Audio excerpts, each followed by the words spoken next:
बिस्मिल्लाहिर्रहमानिर्रहीम। अस्सलाम वालेकुम नाज़रीन, आप देख रहे हैं आज तक न्यूज़ और मैं हूं समी। इससे पहले आप इस कहानी की 57 किस्तें सुन चुके हैं और अब 58 किस्त मुलाहिज़ा फरमाएं। बिल्कुल ठीक, जनरल टेरेस ने पुरजोश अंदाज में कहा और इस मामले की मज़ीद तफसीलात पर बातचीत होने लगी। उसके बाद मैंने उन लोगों से इजाज़त मांगी। मैंने आज रात को इस सिलसिले में आखिरी काम करने का फैसला कर लिया था और मैं इस फैसले को जल्दबाजी नहीं कह सकता था। रात को तकरीबन 8:30 बजे मुझे कैथी बरोन की तरफ से इतला मिली कि जो कुछ मैंने कहा था उसकी तकमील कर दी गई है। वहाँ के हालात पुरसुकून हैं और वो शख्स अपने काम की तकमील आज रात ही कर लेगा। सारा दिन मसरूफ रहकर उसने वो लोग पैदा किए हैं जो असल लोगों को हटाकर उनकी जगह संभाल लेंगे। इतला हर चंद के बड़े खुफिया तरीके से मुझ तक पहुंची थी, लेकिन उसके बावजूद अल्फाज गोल मोल रखे गए थे और उसके लिए मैंने ही उन लोगों को हदायत की थी।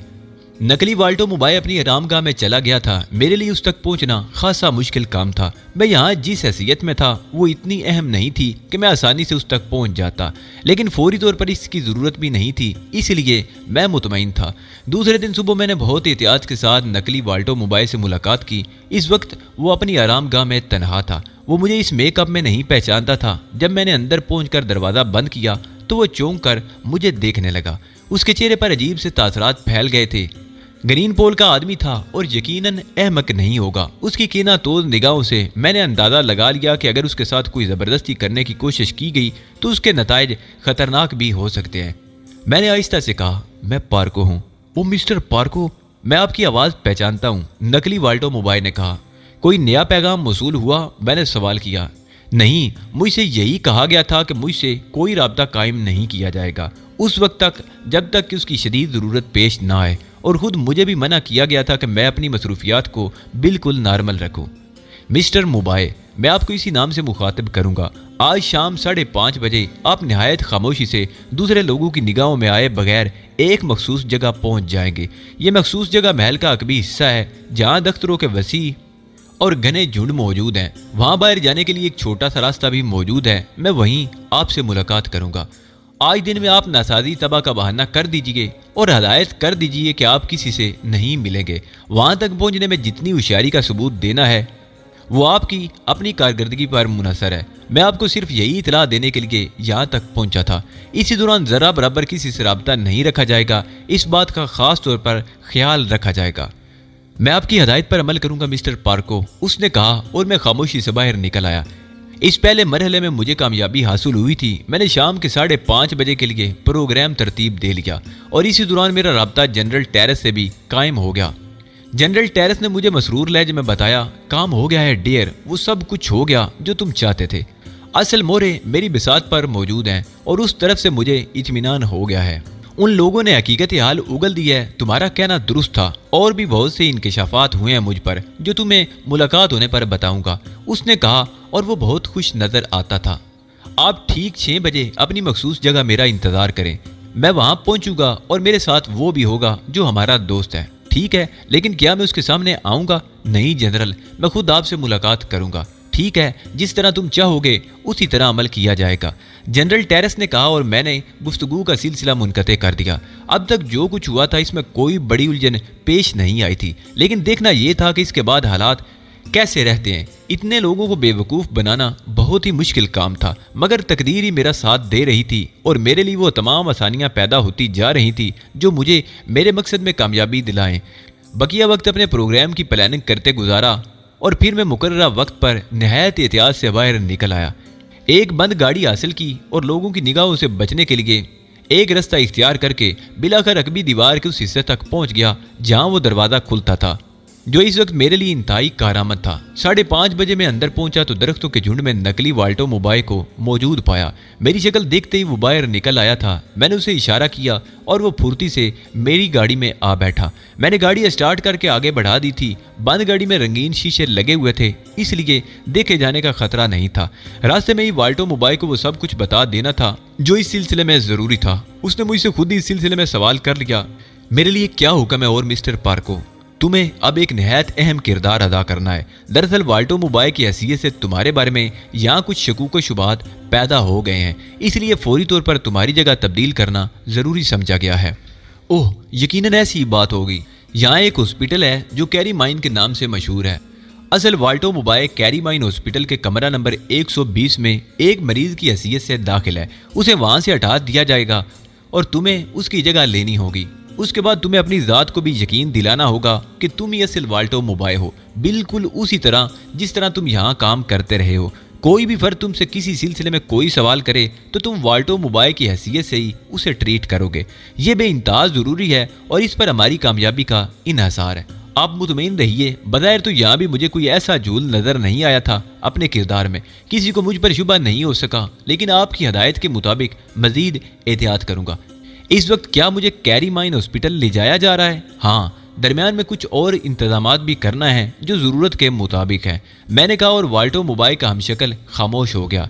थोड़ी देर के बाद मैं उस जगह पहुंच गया जहां मुझे जनरल टेरेस से मुलाकात करनी थी। मैंने उसे वैन में ही बैठे रहने को कहा और खुद जनरल टेरेस के पास पहुंच गया। जनरल बेचैनी से मेरा मुंतजिर था। मैंने आहिस्ता से कहा, हमारा शिकार आ गया है जनरल। मैंने उसे ज़रूरी हदायत दे दी है। गुड, उसे कोई शुबा तो नहीं हो सका?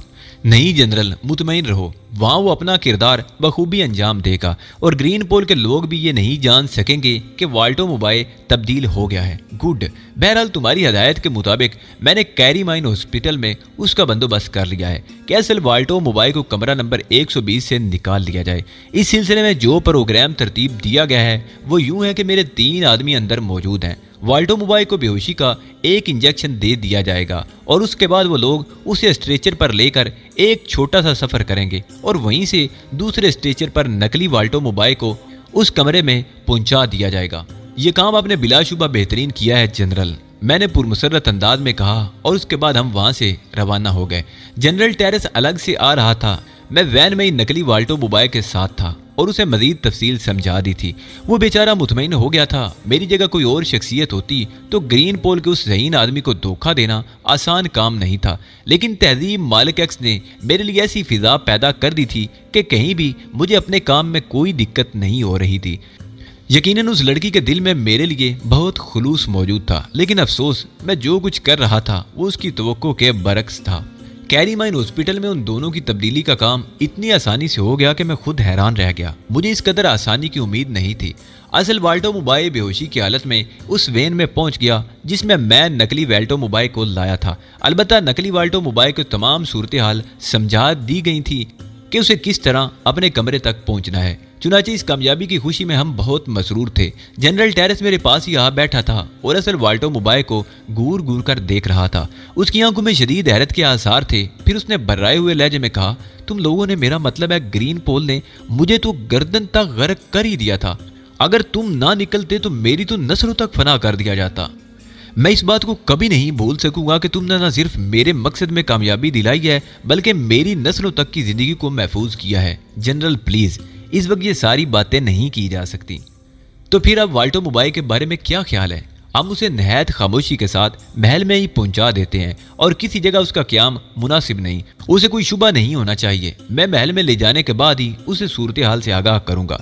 मगर दिन की रोशनी में क्या उसे महल में ले जाया जा सकता है? नहीं, उसके लिए रात का वक्त ही मुनासिब होगा। बदकिस्मती ये है कि वहाँ भी ग्रीन पोल के नुमाइंदे मौजूद हैं और इतराफ की निगरानी कर रहे हैं, लेकिन मैं किसी न किसी तरह ये काम कर लूँगा। तो ये वक्त कहाँ गुजारा जाए? सबसे पहली बात तो ये है कि इसे मजीद बेहोश करने के इंतजामात किए जाएं ताकि ये चंद घंटे आराम से गुजर जाएं। हाँ, ये ठीक है, मैं इसका इंतज़ाम कर दूंगा। अभी तो ये बेहोश ही है, क्यों ना हम इसे अपने ठिकाने पर ले चलें, इसमें कोई हर्ज नहीं, मैंने कहा। थोड़ी देर के बाद हम उस रिहाइश गाह पर पहुंच गए जहां कैथी ब्राउन मौजूद थी। वाल्टो मोबाई को बेहोशी की दवा का एक और हल्का सा डोज दे दिया। कैथी ब्राउन उसकी शक्ल देख रही थी और उसके चेहरे पर अजीब से तासरात थे। फिर वो आहिस्ता से बोली, ये शख्स अगर इंतहा पसंद ना होता तो शायद इसे ये दिन देखना नसीब ना होता। वक्त मुकर्ररा पर मैंने दोबारा अपने काम का आगाज कर दिया और वाल्टो मोबाई को इस वैन में लेकर चल पड़ा। वैन मैंने महल के पिछले हिस्से में खड़ी की और उसके बाद वाल्टो मोबाई के बेहोश बदन को संभालते हुए उन झाड़ियों में आ गया जहां बासानी किसी को पोशीदा किया जा सकता था। यहाँ उसे एहतियात से लिटाने के बाद मैंने दरवाज़ा बंद किया और वैन को लेकर उसकी असल जगह पर खड़ा कर दिया। फिर सही रास्ते से महल में वापस आकर महल की सूरत हाल बिल्कुल नॉर्मल थी, कोई तब्दीली नहीं आई थी। लोग अपने अपने कामों में मशगूल थे। जिन नुमाइंदों के बारे में मुझे बताया गया था वो अपने अपने ठिकानों पर थे। मैंने सबसे पहले उन्हीं के बारे में मालूमात हासिल की कि लोगों की मौजूदा पोजीशन क्या है और मुझे बहुत जल्द अंदाजा हो गया कि हालात मेरे लिए नासाजगार नहीं है। वाल्टो मोबाइल के खुसूसी कमरे के सिलसिले में भी मैंने कुछ अहम प्रोग्राम तरतीब दिए थे। उसे वहां से यहाँ तक उठाकर लाना खासा मुश्किल काम था, लेकिन मैंने इस मुश्किल पर भी काबू पा लिया। जब मैंने बगैर किसी दिक्कत के वाल्टो मोबाइल को उसके बिस्तर पर लिटा दिया तो मुझे सुकून का एहसास हुआ, क्योंकि मैंने एक और अहम काम कर लिया था। उसके बाद मुझे उस वक्त तक यहाँ रुकना था जब तक वाल्टो मोबाइल को होश ना आ जाए। मैं सब्र और सुकून के साथ उसके होश में आने का इंतजार करता रहा। रात को तकरीबन 11 बजे वाल्टो मोबाइल होश में आया और काफी देर तक वो पड़ा छत को घूरता रहा और फिर उसके अंदर तहरीक पैदा हुई। दूसरे ही लम्हे वो उठकर बैठ गया। मैं उसके सामने मौजूद था। उसने मुझे देख लिया और मुझे घूरता रहा। फिर उसकी बर्राई हुई आवाज उभरी, तुम यहाँ क्या कर रहे हो फ्लाइड? मैं उसके करीब पहुंच गया। वाल्टो मोबाइल के चेहरे पर शदीद हैरत के आसार थे। मैंने मुस्कुरा कर कहा, सॉरी मिस्टर वाल्टो, मैं फ्लाइड नहीं हूँ। क्या मतलब? आप मुझे पार्को के नाम से मुखातिब कर सकते हैं। ओह पार्को, पार्को यानी ग्रीन पोल? जी हाँ, आपने सही समझा। लेकिन मुझे तुम फ्लाइड की शक्ल में क्यों नजर आ रहे हो? आप तो जानते ही हैं मिस्टर मोबाइल कि हमें आपके मकासद की तकमील के लिए कैसे कैसे मराइल से गुजरना पड़ रहा है। क्या आप खुद को यहाँ देखकर हैरान नहीं हुए? तुम हैरानी की बात करते हो, मैं तो पागल हुआ जा रहा हूँ। नहीं मिस्टर मोबाइल, आप अपने आप को पुरसुकून रखिए। आपके लिए ये जरूरी समझा गया कि आप महल में आकर अपनी पोजीशन संभाल लें। क्या मतलब?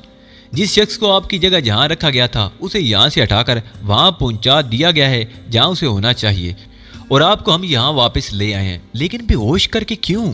बस हालात इसके मुतकाजी थे। तुम लोगों ने मेरी अकल चकरा कर रख दी है। ये बताओ कि मैं अब कब तक इस मुसीबत में गिरफ्तार रहूंगा? बहुत मुख्तसर वक्त है मिस्टर वाल्टो मोबाइल, आपकी तमाम मुसीबतों का खात्मा हो जाएगा। मैंने मुस्कुराते हुए कहा, मैं पागल हो रहा हूँ। मैं जिन हालात में घिरा हुआ हूँ तुम नहीं जानते। मेरी ज़हनी कैफियत क्या है? हर लम्हा खौफ के ज़ेरे असर गुजरता है। मैं अब इन मुसीबतों से निजात हासिल करना चाहता हूँ। निजात मिल जाएगी मिस्टर मोबाइल, बस कुछ और सब्र कर लें। मैंने मुस्कुराते हुए कहा, मगर मुझे ताज्जुब है किस तरह मुझे यहाँ ले आया गया, क्योंकि मुझे होश के आलम में भी यहाँ लाया जा सकता था। मिस्टर मोबाइल प्लीज, आप अपने ज़हन को ज्यादा परेशान ना करें। आप अपने महल में वापस आ गए हैं। ये आपकी अपनी रिहाइश गाह है, और फिर मैंने सुना है कि आप वहाँ बहुत बेजार भी थे। लानत है उस माहौल पर। वो कोई जगह थी? मुझे जिंदगी की कोई सहूलत मयसर नहीं थी। मैं तंदुरुस्त व तवाना आदमी हूँ, एक मरीज की तरह बिस्तर पर पड़ा था। इससे पहले मेरी हैसियत एक कैदी से मुख्तलिफ नहीं थी। उन लोगों की जेरे निगरानी काम करता था। जिंदगी की कोई दिलचस्पी वहाँ मौजूद नहीं थी। आपकी तमाम दिलचस्पियाँ यहाँ मौजूद हैं, लेकिन लोगों पर किसी किस्म का इजहार ना होने दे। और वो नकली वाल्टो मोबाइल जो मेरी जगह यहाँ मौजूद था, इन सब को बेवकूफ़ बनाता रहा होगा। नहीं, उसे सख्ती से हिदायत कर दी गई थी कि वो आपके मनसिब से कोई नाजायज़ फ़ायदा ना उठाए। वाल्टो मोबाइल ने कहा। अब वो उठकर बैठ गया था। अब मुझे क्या करना है? कुछ नहीं, मामूल के मुताबिक आप अपने आप को संभाले रखिए। जो कुछ आप करते रहते हैं वही कीजिए, इसमें कोई तब्दीली ज़रूरी नहीं। लेकिन इस सिलसिले में क्या हो रहा है? मैं कहता हूँ तमाम लोग नकारा होने का सबूत दे रहे हैं। ग्रीन पोल को मैंने इतनी बड़ी रकम अदा की है कि उसे किसी और काम में इतनी दौलत हासिल नहीं हो सकती थी। अभी तक खामोशी तारी है। मैं कहता हूँ जितना जल्द मुमकिन हो सके इस मसले को निपटा दिया जाए, वरना मुझे कुछ और सोचना पड़ेगा। तुम सब लोग मेरे काम के लिए मौसर साबित नहीं हो सके। मैंने आपसे यही अर्ज किया है मिस्टर मोबाइल कि सिर्फ थोड़े दिन इंतजार कर लीजिए। मुमकिन है काम हमारी तवक्को से बहुत बेहतर हो जाए। मैंने उसे समझाते हुए कहा, और आहिस्ता आहिस्ता वाल्टो मोबाइल एतदाल पर आ गया। कैथी के बारे में कोई मालूमात नहीं हासिल हो सकी? कैथी कहाँ है? उसने पूछा। वो महफूज हैं और बहुत जल्द आपसे मुलाकात करेंगी। मेरे इस जवाब पर वाल्टो मोबाइल खामोश हो गया। तब मैंने आहिस्ता से कहा, मिस्टर मोबाइल, ये बात ग्रीन पोल के हक में है और ग्रीन पोल आपके मफादात के लिए काम कर रही है। आपके लिए ये ज़रूरी है कि जिस कदर मुमकिन हो सके खुद को महदूद रखें और कोई ऐसा काम ना करें जो हमारे लिए परेशानी का बायस बन जाए। मैं कौन सा ऐसा काम कर रहा हूँ? सब कुछ तो तुम्हारी मर्जी के मुताबिक ही कर रहा हूँ। आप इसी दौरान किसी से राब्ता कायम नहीं करेंगे, किसी को कुछ नहीं बताएंगे। अगर ग्रीन पोल की तरफ से कोई पैगाम आपको देना हुआ तो उसके लिए वाह जरिया मैं हूँगा। बाकी तमाम लोगों को आप जेली तसव्वुर करेंगे। यही हमारे लिए ज़रूरी है। मगर तुम ये बताओ कि अब इस काम में मजीद कितना वक्त लग जाएगा? मैंने अर्ज किया था ना कि इसका कोई सही अंदाज़ा तो नहीं किया जा सकता, लेकिन बस सिर्फ चंद दिन और अगर इन चंद दिनों में उन लोगों ने कोई कार्रवाई कर ली तो फिर मेरा क्या बनेगा? कुछ नहीं, आप महफूज हैं हर तरह से, ये हमारी जिम्मेदारी है, मैंने कहा और मुबाई के चेहरे पर इत्मीनान के आसार नजर आने लगे। क्या मैं अपनी तफरियात जारी रख सकता हूँ? शौक से। आपको किसी भी तरह अपने आप को परेशान जाहिर नहीं करना चाहिए, हम सब आपके गिर्द मौजूद हैं, आपको संभाले रहेंगे, आप इत्मीनान रखें। वाल्टो मुबाई को पूरी तरह मुतमईन करने के बाद मैं वहां से निकल आया। मेरा दिल मुसर्रत से झूम रहा था। जो काम मैंने किया था वो बहुत मुश्किल था, लेकिन बहरहाल हो गया था। उसके बाद मैंने जनरल टेरेस को कोड वर्ड में कामयाबी की इतला दी। एक तरह से अब मेरा काम खत्म हो गया था, बाकी मामलात की जिम्मेदारी जनरल टेरेस पर थी। ये दूसरी बात है कि मैं उस काम की निगरानी करता रहता। जनरल टेरेस ने मुझे सूरत हाल से बराबर बाखबर रखा था। वो अब ज्यादा शिद्दत से मसरूफ़ अमल हो गया था। 3 दिन तक उससे कोई मुलाकात नहीं हुई थी। अलबत्ता मुझे ये पता चलता रहा था कि जनरल टेरेस ने बेशुमार लोगों को इस काम पर लगा दिया है और अब उसकी तैयारियां मुकम्मल हो गई हैं। चौथी शाम अजीब सी सनसनी फैली हुई थी। हालांकि मुझे जनरल टेरेस के सही प्रोग्राम का इल्म नहीं था, लेकिन पता नहीं क्यों मेरा दिल अजीब से एहसासात का शिकार था। मुझे यूं महसूस हो रहा था जैसे कुछ होने वाला है। जनरल टेरेस से राब्ता कायम किया तो वो मौजूद नहीं था। हैरत अंगेज बात यह थी कि कैथी ब्राउन से भी राब्ता कायम नहीं हो सका था। उसकी मुलाजिम लड़कियों ने बताया कि जनरल टेरेस और कैथी ब्राउन किसी काम से गए हुए हैं। वो तकरीबन 4 बजे अपनी रिहाइशगाह से निकले हैं। कैथी ब्राउन का बाहर निकलना अभी मेरी समझ में नहीं आया था। मैं इंतजार करता रहा। अब जो कुछ हो रहा था और मजीद होना था, इसका इल्म तो मुझे हो ही जाएगा। जनरल टेरेस मुझे किसी बात से नावाकिफ नहीं रखेगा। उस शाम मौसम अबर आलूद था और हल्की हल्की बूंदाबांदी कई बार हो चुकी थी। अंदाजा था कि रात के किसी हिस्से में तेज बारिश जरूर होगी। इस वक्त रात के तकरीबन 11 बजे थे जब शोर की आवाज़ सुनाई दी और मैं उछलकर बैठ गया। ये इंसानी शोर की आवाज़ें थीं, लेकिन उसके साथ ही गोलियां चलने की आवाज़ें भी सुनाई दी और मेरा दिल तेजी से धड़कने लगा। गोया ऑपरेशन शुरू हो गया है, लेकिन अचानक इस तरह ऑपरेशन शुरू हो जाने की वजह मेरी समझ में नहीं आ सकी थी। जनरल टेरेस ने मुझे भी सूरत हाल से बेखबर रखा था। आखिर क्यों? मेरे जहन में तरह तरह के ख्यालात आने लगे, लेकिन मुझे यकीन था कि कुछ भी हो जाए जनरल टेरेस मेरे साथ फरेब नहीं करेगा। उसका कोई इम्कान नहीं था। उसके बावजूद अपने तहफ़्फ़ुज़ का बंदोबस्त करना जरूरी था। मैं अपने कमरे से निकल आया। महल छोड़ देना इस वक्त मेरे लिए नहायत जरूरी था। मुझे सिर्फ इस वजह से कुछ तशवीश हो गई थी कि जनरल टेरेस ने अपने प्रोग्राम की इतला मुझे नहीं दी थी। वो अकबी रास्ता इस वक्त भी मेरे लिए कारआमद साबित हुआ जो पहले मेरा मावन रह चुका था। महल के अंदर शोर बढ़ता ही जा रहा था। मैं महल से निकलकर तेजी से एक सिमत चल पड़ा। इतराफ में लोग जमा होने लगे थे। गो उनका महल से काफी फासला था। धमाके शदीद होते जा रहे थे। काफी दूर आने के बाद मैंने एक टैक्सी रोकी और उसमें बैठकर उस तरफ चल पड़ा जहां फाखरा यकूबी से मुलाकात हुई थी। जब घोड़ों के सौदागर के मकान पर पहुंचा तो वहां पर गैर मामूली सन्नाटा छाया हुआ था। मैंने दरबान के पास पहुंचकर वही अल्फाज अदा किए जो तायर बका अपने मुंह से अदा कर चुका था और मुझे अंदर जाने की इजाजत मिल गई। यहाँ की सूरत हाल से मुझे खासी वाकफियत हासिल हो गई थी, इसलिए मैं थोड़ी देर के बाद तय खाने में पहुंच गया। लेकिन यहाँ पहुंचकर मुझे एक और बात का इल्म हुआ। फाखरा यकूबी आज अपने मिशन की तकमील के लिए गई हुई थी। हसन महमूद नामी एक शख्स ने मुझे यह बताया कि फाखरा ने इसी दौरान तमाम इंतजामात कर लिए थे और आज रात ऑपरेशन का प्रोग्राम था। ताहिर बका ने मुझसे राब्ता कायम करने की कोशिश की थी, लेकिन इसमें कामयाब नहीं हो सका। मैं इस वक्त एक अलग सी हैसियत इख्तियार करके रह गया था, लेकिन बहरतौर ये तमाम जगहों से मुनासिब थी। मैंने हसन महमूद से रेडियो तलब किया और उसने फौरन ही रेडियो मेरे सामने लाकर रख दिया। रेडियो में मुकामी स्टेशन लगाने के बाद मैं एक आरामदेह कुर्सी पर लेट गया। दिल की कैफियत अजीब थी, ज़हन इंतहाई मुंतशिर था और मैं रेडियो पर कान लगाए बैठा था। आधी रात तक कोई खास बात सुनाई नहीं दी और उसके बाद रेडियो बंद करके मैं सोने की कोशिश करने लगा कि जो होगा देखा जाएगा। लेकिन नींद मेरी आंखों से कोसों दूर थी। मैंने हसन महमूद से कहा कि अगर कोई ख्वाब आवर दवा उसके पास मौजूद हो तो मुझे फराहम कर दी जाए। हसन महमूद ने मेरी हदायत पर अमल किया। उस वक्त इस मुंतशिर ज़हन को पुरसुकून करने के लिए यह जरूरी था कि मैं सो जाऊं। चुनाचे हसन महमूद की दवा की 2-3 गोलियां खाने के बाद थोड़ी देर के बाद नींद की आगोश में पहुंच गया और दूसरे दिन उस वक्त जागा जब शायद काफी वक्त हो चुका था। तमाम मुजाहिदीन तय खाने में मौजूद थे। मुझे बाहर से उनकी आवाजें सुनाई दे रही थी। मैं उठकर बैठ गया। ख्वाब और दुआ खाने की वजह से मुंह का मजा बेहद खराब हो गया था। चंद लम्हे उसी तरह बैठा रहा और फिर बेख्तियार अपनी जगह से उठ खड़ा हुआ। तमाम वाकयात मुझे याद आ गए थे। बाहर निकला तो तमाम लोगों को अपने अपने कामों में मसरूफ देखा। वो बेहद मसरूर नजर आ रहे थे, हर चेहरा खुशी से खिला पड़ा था। मेरे दिल को अजीब सी ठंडक का एहसास हुआ। असल मकसद तो यही था मेरा, और वो पूरा हो गया था। मेरी छठी इस बता रही थी कि ये लोग कामयाबी से हमकिनार होकर वापस लौटे हैं। मुझे देखते ही उनमें से चंद अफराद मेरी तरफ मुतवज्जो हो गए और हसन महमूद मेरे नजदीक पहुंच गया। मुबारक हो मिस्टर अली, मुबारक हो। आपकी रहनुमाई में हमने वो कारनामा अंजाम दिया है जो अभी तक नहीं दे सके थे। क्या? हाँ, हम इसराइल के एटमी प्लांट को तबाह और बर्बाद करने में कामयाब हो गए हैं। फाखरा कहाँ है? मैंने सवाल किया। अभी मैं आपको उनके बारे में इतला देता हूँ। वो सुबह से कई मरतबा ये बात कह चुकी हैं कि जूं ही आप जागें फौरन उन्हें इतला दी जाए। अभी हसन महमूद ये बात कह रहा था कि फाखरा हाल में दाखिल हुई और मुझे देखकर बेइख्तियार मेरी तरफ बढ़ी। मिस्टर अली, खुदा का एहसान है कि उसने हमें कामयाब व कामरान किया। बेहद मुबारक हो फाखरा, बेहद मुबारक हो। खुदा का एहसान है। ताहिर बका कहाँ है? जख्मी हो गया है, एक कमरे में मौजूद है। ओह, शरीर जख्मी तो नहीं हुआ? नहीं, शरीर नहीं, लेकिन बहरहाल जख्मी है। उसकी देखभाल की जा रही है। चलो उसके पास चलते हैं, मैंने कहा, और मैं उसी तरह मुंह धोए बगैर ताहिर बका के पास पहुंच गया। ताहिर बका का सर पट्टियों से ढका हुआ था। उसके हाथों और पैरों में काफी जख्म आए थे। मुझे देखकर उसकी आंखों से मुसर्रत के आंखों बह निकले और मैं उसके नजदीक पहुंच गया। अली भाई, ये जख्म तो कुछ भी नहीं है। अगर मेरी जिंदगी भी खत्म हो जाती तो कोई बात ना थी। अल्लाह ताला का करम है कि हम अपने मकसद में कामयाब हो गए हैं। एटमी प्लांट की धज्जियां उड़ाकर रख दी हैं। हमने उसे इस तरह तबाह और बर्बाद किया है कि वहां से कोई भी फर्द जिंदा बचकर नहीं निकल सका है। हम अपने मकसद में कामयाब हुए हैं मिस्टर अली। काश मैं उठकर आपके सीने से लिपट सकता। मैं झुका और मैंने ताहिर बका की पेशानी का बुसा लेते हुए कहा, मेरी तरफ से अपनी इस शानदार कामयाबी पर मुबारकबाद कबूल करो। मुझे सिर्फ इसी बात का अफसोस है कि मैं खुद तुम्हारे साथ इस मुहिम में शरीक ना हो सका। आप ही ने तो इस मुहिम की तकमील की है अली यार खां। अगर आप वहां जाना भी चाहते तो हम आपके लिए ये खतरा मोल ना लेते। आप हमारा सरमाया है, शायद आप इसका कभी अंदाजा नहीं कर सकते।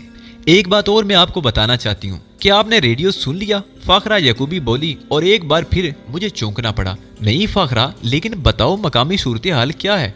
बड़ी हैरत अंगेज, वाल्टो मोबाइल को खत्म कर दिया गया है। बेशुमार अफराद उसके साथ हलाक कर दिए गए और जनरल टेरेस ने अपनी हुक्मरानी का ऐलान कर दिया है। ये वही फौजी है ना जिसके बारे में ताहिर बका ने? फाखरा, शायद आपके लिए ये बात भी हैरत का सबब हो कि जनरल टेरेस की कामयाबी भी अली यार खान की कोशिशों का नतीजा है। ताहिर बका ने उसकी बात काटते हुए कहा, क्या मतलब? मतलब ये कि जनरल टेरेस ने एटमी प्लांट की निशानदेही की थी और सिर्फ इसलिए कि अली यार खान ने उससे इनकलाब की कामयाबी का वादा किया था। अली यार खां, आप क्या चीज हैं? इस बारे में हतमी तौर पर कोई कुछ नहीं कह सकता। मैं एटमी प्लांट की निशानदेही के बाद तैयारियों में मसरूफ हो गई थी। एक बार मैंने ताहिर से भी कहा था कि आपसे राब्ता कायम करके रिपोर्ट पेश की जाए, लेकिन ताहिर ने मुझे इससे रोका और कहा कि यह सब कुछ जो हुआ है बिला वजह नहीं हुआ और अली यार खान को कुछ और मसरूफियात भी हैं जिसके लिए उन्हें डिस्टर्ब ना किया जाए। अगर ताहिर ये ना कहते तो मैं यकीनन आपको सूरत हाल से बाखबर रखती। मुझे सिर्फ ये मुसर्रत है फाखरा कि आपने बखैर खूबी अपना काम अंजाम दे दिया है। दर हकीकत इस इनकलाब की सरपरस्ती मैंने की थी और जनरल टेरेस मेरे ही बताए हुए रास्ते पर चलकर कामयाबी तक पहुंचा है।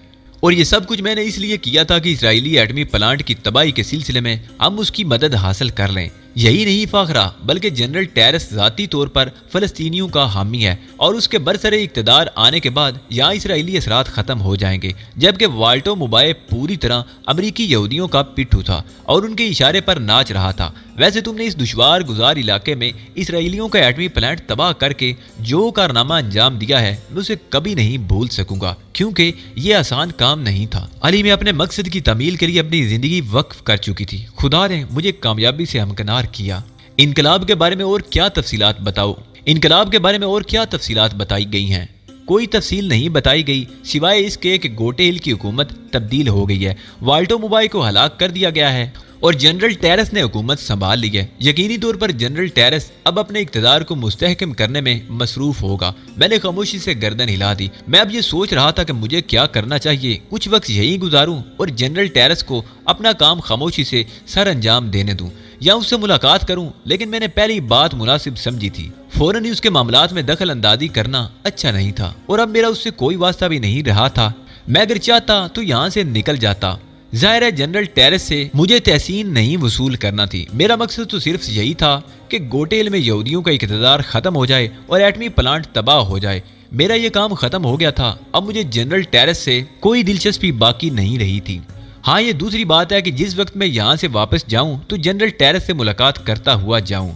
फाखरा याकूबी ने फौरन ही मेरे लिए नाश्ते का बंदोबस्त करना शुरू कर दिया और मैं उससे थोड़ी देर के लिए इजाजत लेकर मुंह हाथ धोने चला गया। हमने साथ बैठकर नाश्ता किया, ताहिर बका के जख्मी होने के बारे में तफसीलात मालूम की और काफी देर तक उसके साथ ही बैठा रहा। फिर मैंने पूछा, अब तुम्हारा क्या प्रोग्राम है फाखरा? कुछ अरसा यहाँ क्याम करोगी या फिर फौरन ही वापसी का सफर करना है? इस सिलसिले में आपसे कुछ गुफ्तगू करनी थी अली। फाखरा ने कहा, हाँ हाँ कहो। हम जिस तरह यहाँ पहुंचे और जिस तरह हमने इंतहाई दुश्वार गुजार हालात में अपने कदम जमाए हैं उसका तसव्वुर करके ही पसीना आता है। अगर जनरल टेरेस एटमी प्लांट के सिलसिले में हमारी रहनुमाई कर सकता है तो क्या वो हमें बाइज्जत तरीके से यहाँ से निकालने में हमारी मदद नहीं करेगा? मैं समझ गया, तुम्हें यहाँ से बहुत जल्द जाने की जरूरत तो नहीं है। नहीं, अब ऐसी कोई बात नहीं है। अलबत्ता इस ख्याल को हमने ज़हन में रखा है कि मुमकिन है इसराइली जासूस यहाँ मौजूद हों या कुछ और लोग भी हो सकते हैं जो हमारी ताक में हों, लेकिन उनसे निपटने के लिए हम काफ़ी हैं। वैसे भी अब हम ज़ेरे ज़मीन ही रहेंगे। बाहर निकलकर किसी हंगामे को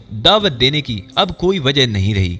ठीक है, तुम्हें जो भी दुश्वारी हो मुझे बताना, मैं उसे दूर करने की कोशिश करूंगा। मैंने कहा, आपका अपना क्या प्रोग्राम है? अभी कुछ वक्त मैं तुम्हारे साथ ही गुजारना चाहता हूँ जब तक सही सूरत हाल वाज़ेह ना हो जाए। बाहर की खबरें मैं बआसानी हासिल कर सकती हूँ क्योंकि मैंने उसके इंतजामात किए हुए हैं। फाखरा ने कहा, मुझे बाहर के हालात से पूरी तरह बाखबर रखो ताकि उस बारे में सही सूरत हाल से आगाही होती रहे। मैंने कहा, फाखरा मेरे यहाँ क़याम के फैसले से बहुत खुश नजर आ रही थी। उसने एक कमरे में मेरे आराम का बंदोबस्त कर दिया और मैं यहाँ ज्यादा वक्त ताहिर बका के साथ गुजारता था, जिसका कहना यह था कि उसे ये अपने जख्म मुबारक महसूस होते हैं कि मेरी कुर्बत मयसर आ गई। बहुत मोहब्बत करने वाला नौजवान था।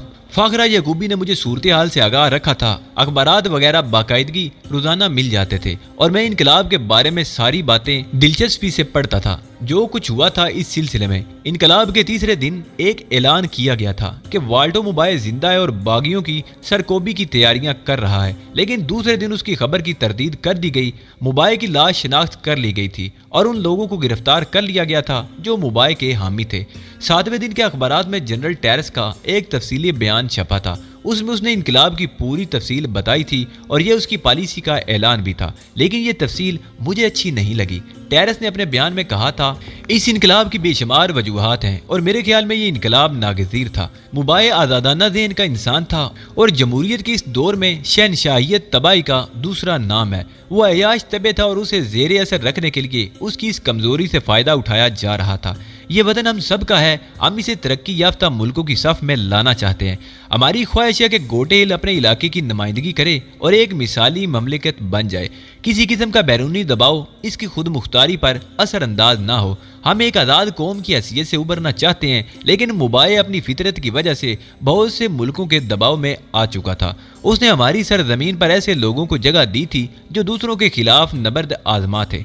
गोटे हिल के ज़मीन पर इसराइल ने एक एटमी प्लांट कायम किया था जो अमरीकी यहूदियों की दबाव की वजह से कायम हुआ था। मैं और मेरे जैसे लातादाद मुहिब्बे वतन ये बात बर्दाश्त नहीं कर सकते थे कि हम कुछ ऐसे लोगों के खिलाफ जारियत का साथ दें जिन्हें बेवतन कर दिया गया है। मैंने वाल्टो मुबाए से कई बार इस मौजू पर गुफ्तगू की, लेकिन मुबाए यहूदी साजिश का शिकार था। अमरीकी हुकूमत ने इसराइल की हमायत की थी और यहाँ उन्हें कदम जमाने की इजाज़त दे दी गई थी। ज़ाती तौर पर मैं किसी मुल्क के खिलाफ नहीं हूँ। हम किसी मुल्क के दाखिली मामलात में मुदाखलत नहीं करना चाहते, लेकिन मैं ये भी पसंद नहीं करता कि कुछ और लोगों को हमसे ये शिकायत पैदा हो कि हमारी ज़मीन पर उनके खिलाफ काम किया जा रहा है। चुनाचे वाल्टो मुबाए से मेरी इस सिलसिले में गुफ्तो शनीद नाकाम हो गई। मैं हुकूमत अमेरिका से भी गोटे हिल के ताल्लुकात मामूल पर रखना चाहता हूँ, लेकिन किसी भी ऐसी शक्ल में नहीं जिससे गोटे हिल की दाखिली और खारजी पॉलिसी मुतासर हो। सभी हमारे दोस्त हैं। हम इसराइल से सफारती ताल्लुकात रखना चाहते हैं, लेकिन सिर्फ सफारती आदाब के मुताबिक। हम उसके लिए किसी किस्म का कोई काम नहीं करना चाहते, खास तौर से ऐसा कोई काम जो अरबों के खिलाफ हो, क्योंकि अरबों से भी हमारी दोस्ती है। मैंने इस इनकलाब के सिलसिले में जो ताने बाने बुने थे उनमें इतने सुकम थे कि मैं खुद इस इनकलाब की कामयाबी से मुतमईन नहीं था। खास तौर पर मुझे अमेरिकन इदारे वाल्टो मुबाए के दोस्तों की तरफ से तशवीश थी। इनमें ग्रीन पोल की तरफ से मुतय्यन किए हुए दहशतगर्द सबसे बड़ी रुकावट बन सकते थे, लेकिन एक शख्स ने पांसा मेरे हक में पलट दिया। अपनी इस कामयाबी के रैल में मैं उसका नाम लेने पर मजबूर हूँ। मैं नहीं जानता कोई इस बात को पसंद करेगा या नहीं, तब मैं अपनी दिली ख्वाहिश का इजहार करते हुए अली यार खान के बारे में कुछ कहना चाहता हूँ। ये शख्स फलस्तीनी नजरियात का हामी है और अजीबो गरीब अंदाज में मुझ तक पहुंचा था, और मैं इस बात का इतराफ करने में आर महसूस नहीं करता कि इस इनकलाब की कामयाबी में मैं अपने आप को नंबर 2 पर रखता हूँ। अली यार खान ने मेरी ज़हनी तरबियत की और इसके अजीम दिमाग ने मुझे नुक्ते समझाए वो नुक्ते समझाए जिन पर चलकर मैं कामयाबी से हमकिनार हुआ। मैं इसकी तफसील में नहीं जाऊंगा, लेकिन जब मैं दिल की गहराइयों से अपनी कामयाबी का ऐलान करता हूं तो मेरे सीने में मौजूद दिल मुझे चैन नहीं लेने देता और मजबूर करता है कि मैं अली यार खान का नाम लूं और उसके ताउन का एतराफ़ करूं। अगर अली यार खान मुझे इनकलाब के बाद मिल जाता तो मैं उससे मशवरा किए बगैर कभी ये बयान नहीं देता, लेकिन मेरी बदकिस्मती है कि वो अजीम हस्ती मेरी निगाहों से रुपोश हो चुकी है। मैं एक बार फिर इस बात का एतराफ़ करता हूँ कि अगर अली यार खान की आला जहानत मेरी मावन ना होती तो गोटे हिल में मेरी कामयाबी तकरीबन नामुमकिन थी। ग्रीन पोल के ताउन से एक ऐसा मंसूबा तैयार कर लिया गया था जिसकी बिना पर बागियों को चंद घंटों के अंदर अंदर कुचल दिया जाता और वाल्टो मोबाइल एक बार फिर अपनी असली हैसियत से नमूदार हो जाता। ये कारनामा वाल्टो मोबाइल का नहीं था, बल्कि उनके अलीफों का था जो उसके जरिए गोटे हिल में अपने मफादात हासिल कर रहे थे। अली यार खान को खैराज तहसीन पेश करते हुए एक बार फिर मैं अपनी आवाम से दरख्वास्त करता हूँ कि वो किसी भी शक्ल में मिल जाए तो उसे मुझ तक पहुँचा दिया जाए, क्योंकि मैं उसके लिए बेचैन हूँ। जनरल टेरेस का बयान काफी तवील था और उसने मेरे लिए जो कुछ कहा था वो मुझे शर्मिंदा भी करता था और परेशान भी, क्योंकि मैं ये सब कुछ नहीं चाहता था। मैं अपनी जात को इसमें बाकायदा मुलव्वस नहीं करना चाहता था, लेकिन जो कुछ हुआ था अब उसे वापस तो नहीं लाया जा सकता था। जनरल टेरेस ने बहुत कुछ खुलकर अमेरिकी यहूदियों और ग्रीन पोल का नाम लिया था। मैं जानता था कि मेरा नाम सुनने के बाद तहजीब पर क्या गुजरी होगी, लेकिन अब क्या किया जा सकता था, सब कुछ बेसूद था। मैं अपने आप को किसी कीमत पर मंजरे आम पर लाना नहीं चाहता था, अलबत्ता ये सोच रहा था कि जनरल टेरेस से एक मुलाकात जरूर कर ली जाए ताकि फाखरा याकूबी को यहाँ से निकालने का बंदोबस्त किया जा सके। जनरल टेरेस ने इसराइली एटमी प्लांट के बारे में भी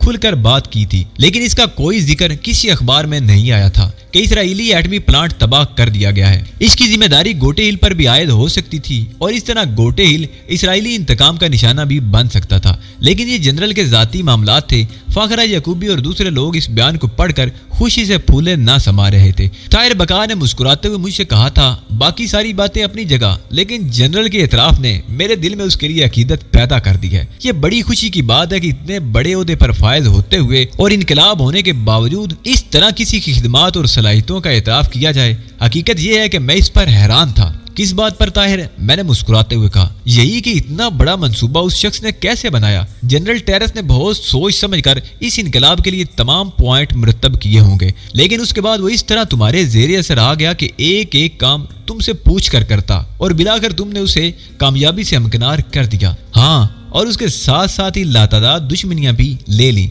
तुम्हें इल्म नहीं ताहिर बका कि मैं कैसे कैसे हालात से गुजरा हूँ, किस किस तरह CIA से बचता रहा हूँ। बस अगर मेरी जिंदगी के बारे में जानना चाहते हो तो इतना समझ लो कि मैंने अपना माजी, अपना हाल और अपना मुस्तकबिल एक अजीम मकसद के लिए वक्फ कर दिया है। ये तो सब रास्ते की कहानियां हैं जो दरमियान में आती रहती हैं। बड़ी बात है, अगर कभी हम फलस्तीन में दाखिल हुए और वहां पहुंचकर हमने अपने घरों को दोबारा तामीर किया और अपनी अलग दुनिया बसाई तो हम भी अली यार खान इसी तरह अपने जज्बात का इजहार करेंगे और दुनिया को बताएंगे कि हमारे एक पाकिस्तानी भाई ने हमारे लिए क्या कुछ किया।